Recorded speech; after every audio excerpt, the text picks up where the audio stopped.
Today we are going to talk about habits. Not atomic habits, but 3 habits that have completely changed my life. I have a total of 10, but today I selected the ones that I think that are super top of the class. And for me, they helped me change from an office mouse to a successful person. I started talking about manifestation, the law of attraction. The key to a successful manifestation is using both our imagination to visualize and imagine our dream day, feeling as if it's already happening, and also taking action. It's super important. So today I'm gonna cover both sides, both the visualization and the taking action. So if you're curious, thank you for watching. The one habit that I mentioned in my other videos and that I encourage everyone, I invite you to start, is meditating. Mindfulness, meditating completely changes your brain. It also has been proven scientifically. I don't know why where I live in Switzerland and in this corporate world, meditating, not by HR, but in general by management, is seen as something for hippies, something unnecessary. Let me tell you that it's not. It's the one single habit. If you take one from this video, take this and start to meditate. You can use an app, you can use a candle, look at the candle and be by yourself with your thoughts.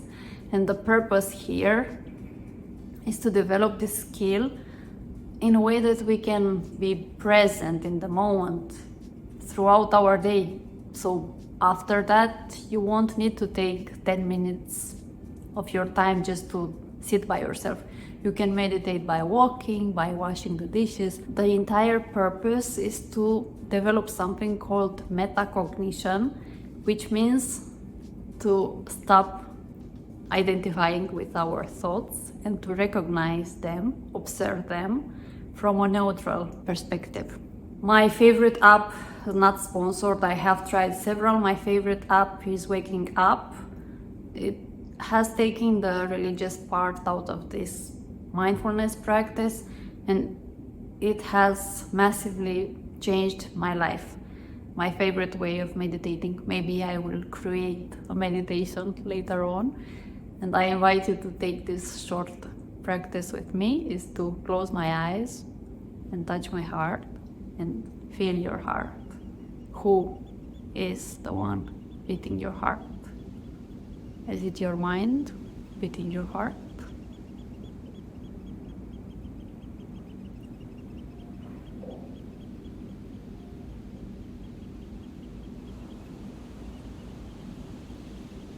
Imagine you are sitting on a park bench and you are just observing your thoughts, passing by, no need to control, just observe them.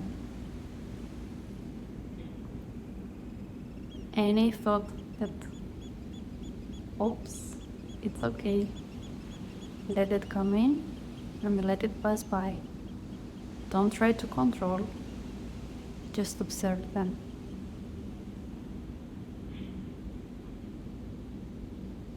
And from this place, I like to imagine the best version of myself, the ideal version of myself, and what my dream day would look like.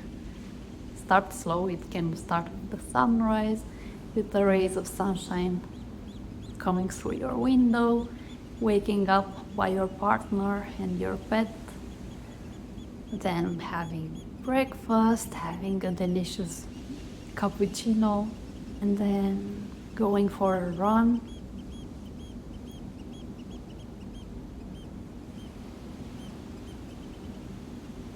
Hearing the birds singing. Slowly I developed my dream day and I started meditating and imagining my dream day last year, and 80% of it has already happened. So that's what I encourage you to do. I encourage you to start meditating. Be by yourself with your thoughts without judging. It will not be easy at first because we are used to being wired to technology, connected to our mobile phones, to social media continuously. But you can do it. Take it slow. Be patient with yourself. Don't have any expectations that it will change your life overnight. We will cover that more in another habit in today's video. For me, it's very convenient when I go to sleep and when I wake up. When I go to sleep, I listen to the waking up meditation, and when I wake up, I imagine my dream day, the ideal version of myself, and what would the ideal version of myself feel like, act like, what would the relationship be like, how would I carry myself in the world. It helps me set the mood for the day. Yeah, you got this. The next habit that has completely changed my life is CIA, Consistent Imperfect Action, or CCIA, Consistent Committed Imperfect Action. Please, if you have a dream, if you have a goal, take action. As I said, action is the highest form of prayer. It's our expression to the universe that when we imagine our dream day, we are committed and super serious that we will pursue this path. My background is in the corporate world, and last year I had an awakening and I realized that all the things that were supposed to make me happy, like the success, the material things, were actually draining my soul. And I remembered that my purpose on this planet is to help others. I am an INFJ, and also in the personality type description it says that my ideal job would be to become a therapist, and I thought it was too late for that, but it isn't. If you look outside the box, it's never too late. And I decided last year that I will become a life coach. And what did I do? I didn't just sit around and visualize my dream day. I also started coaching, and it was my commitment, my expression to the universe on how serious I am on pursuing this path. And guess what? Now it became reality. And super important is that it doesn't have to be perfect. Done is better than perfect. If you set yourself up for perfection, you set yourself up for failure. There is no such thing as perfection. Especially when you start something, allow yourself to begin slowly. And the only way to gain clarity if the path you are pursuing is really right for you, if what you are doing is really bringing you joy, is if you start taking action. By taking action, you will also receive feedback, and then you can adjust what you are doing. So release the perfectionism and just start doing it. This is also being presented as the compound effect. What you put your energy into becomes your reality. We are not what we do just once. You would hear that, oh, I quit my job and I became a millionaire. No, it's not like that. It takes consistent, committed action. And the compound effect, it means that, for example, meditating 10 minutes a day, it will compound and massively change your life. It's not that you meditate once, 10 minutes, and then by a miracle, you will wake up and be completely transformed. No. Sustainable change takes time. And be patient with yourself. Just start taking action a little bit at a time. Think about what is it that you can do daily that will take you slowly in the direction you want to go to. It's just 1% each day. If you would read 30 minutes each day, by the end of the year you would have read 40 books. Also, the opposite is valid. If you adopt a negative habit, you will wake up in a year wondering, how the heck did I get here? I didn't really want to. And as a bonus, in the same category, in this CIA habit, if you want to keep track on what you are doing, I invite you to start writing 3 wins of the day. And maybe you have heard about writing 3 things you are grateful for. I think this winning attitude is much better because you set yourself up for success. It's called the winning effect.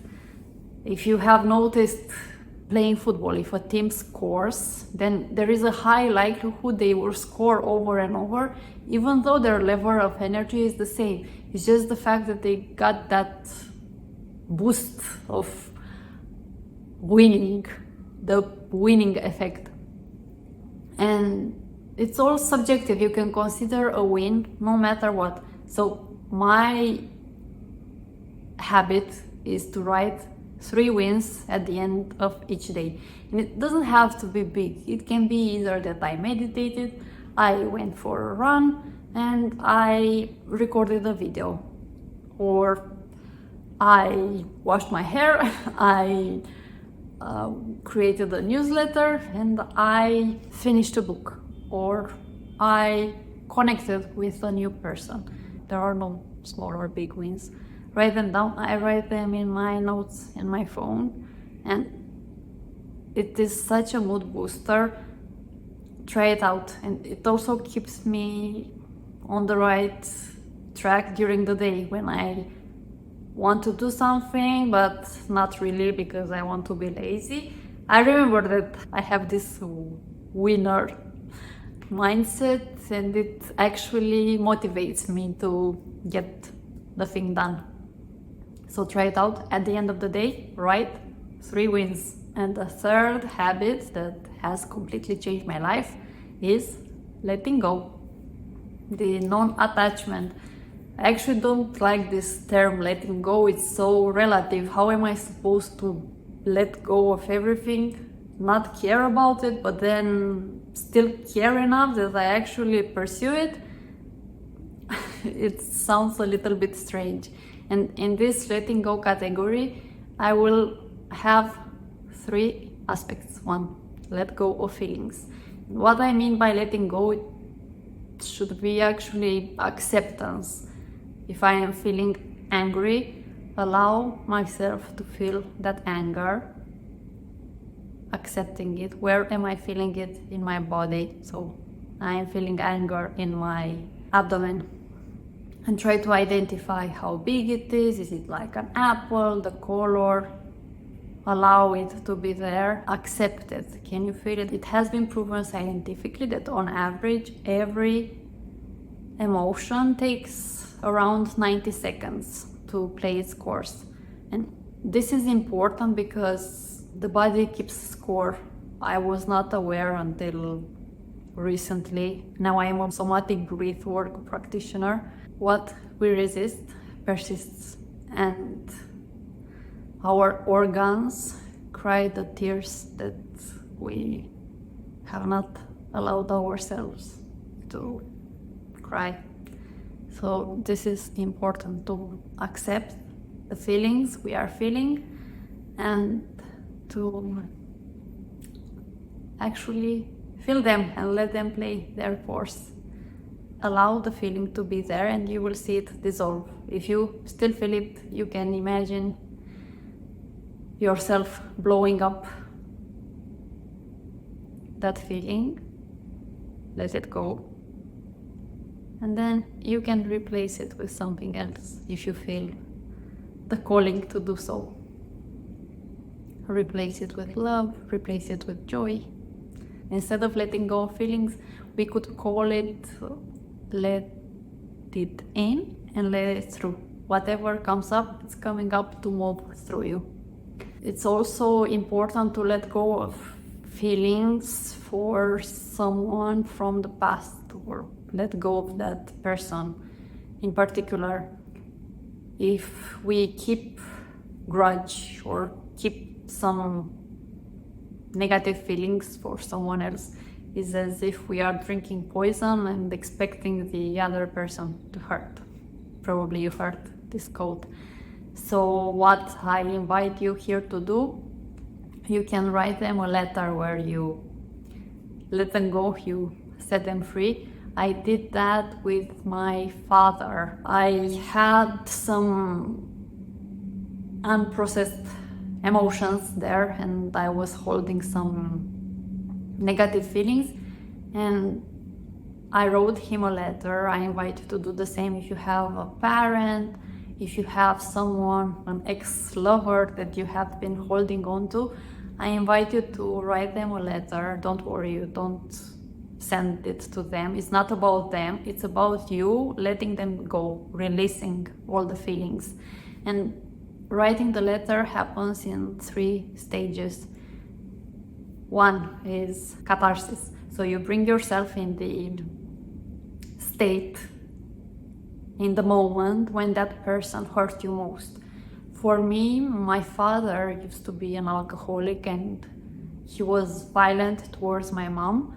And I remember vividly different episodes. It's not necessarily that he was hurting me directly, it's that he was hurting others. So I imagined that I am in a time in my childhood when I was feeling those feelings of fear, and started writing as if I am that child version of myself. You can go over the top, write whatever has been on your soul, let it all out. You can say whatever, pour all your emotions out. The second step is compassion. You can write, I understand that you did the best that you could with what you had, with the level you were at. So for me, for my father, I understood over time that in their family, my father was one of 10 children and his childhood was much worse, much more violent than mine. Not that that's an excuse. Nobody does those things from a level of awareness and happiness and joy. So it was the unconscious part of him that was doing that, and I can have compassion for that. I understand that you did the best with the level you were at and with the mind you had at the specific moment.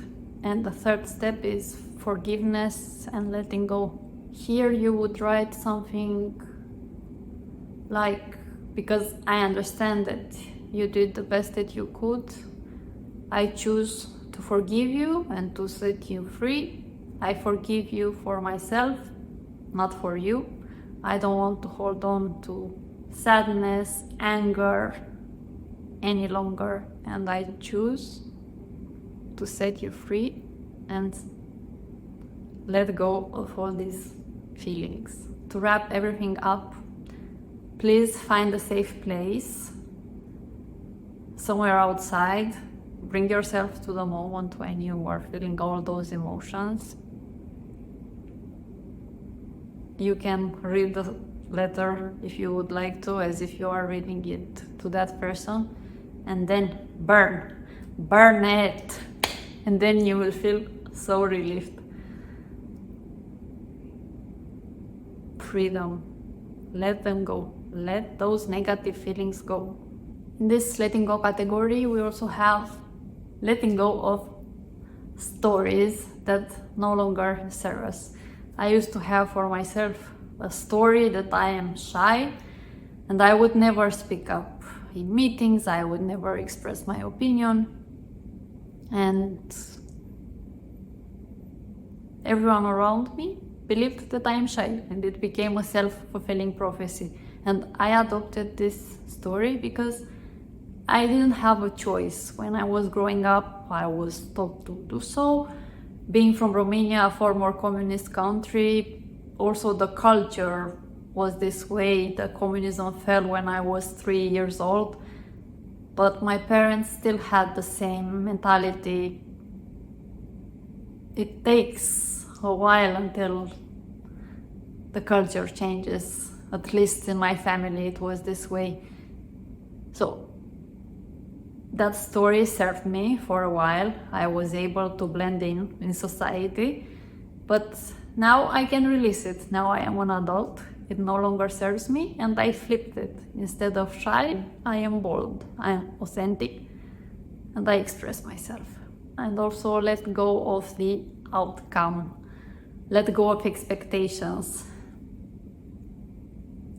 This is another thing that is super hard to do, but it's connected to the energy of desire. The energy of desire is the denial that what we want is ours for asking. The way this works is that if I want something, I want a beautiful view, I set the intention and then I act as if I already have it. I can close my eyes and feel the peace, feel the joy as if I already have it. And another concrete example that I can give you is with YouTube videos. I can create YouTube videos, that depends on me. I can release them in the universe, but I cannot control the views, I cannot control anything else. By not attaching myself to the outcome, by letting go of the outcome, I can be happy just by taking action. That was it for today. Thank you so much for watching, for liking this video, for subscribing. Before I go, I want to leave you with a quote. You don't rise to the level of your goals, you fall to the level of your systems. Systems equal habits. Let me know below. I'm so curious to find out if you have any other habits that you would like to share that have completely changed your life. Let's learn from each other and help each other out. I wish you a wonderful day, and I can't wait to see you next time. Bye.